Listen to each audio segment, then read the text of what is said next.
জানেন মার্কিন যুক্তরাষ্ট্রে কি ঘটে? জানেন কি ঘটে? সেখানে মার্ক জাকারবার্গের মতো মানুষ রয়েছে, আর সেখানে ইলন মাস্কের মতো মানুষ রয়েছে। আমি কিন্তু এই মানুষগুলোকে পছন্দ করি না, কিন্তু আমি তাদের কিছু বিষয়ে বলছি। তারা অদ্ভুত, কারণ তারা কোনো মানদণ্ড অনুসরণ করে না।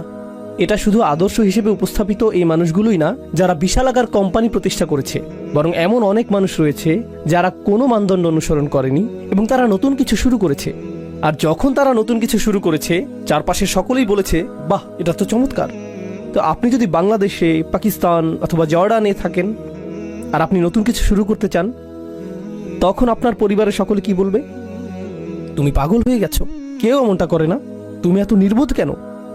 তোমার চাচাতো ভাইয়ের মতো হতে পারো না? তোমার ভাইয়ের মতো হতে পারো না? তোমার বোনের দিকে দেখো, অমুকের দিকে দেখো, অনুসরণ করো, অনুসরণ করো, অনুসরণ করো। নতুন কিছু কেন করছো? নতুন কিছু করলে ব্যর্থ হবে। অদ্ভুত। আপনি যদি এমন কিছু করেন যা অন্য কেউ করছে না, তাহলে আপনি নির্বোধ। আপনাকে তখন ইমামের কাছে নিয়ে যেতে হবে, যাতে তিনি রুকিয়া করে সুস্থ করতে পারেন। তিনি কোনো দোয়া পাঠ করে তারপর আপনার এই সমস্যা ভালো করার চেষ্টা করবে, তাই না?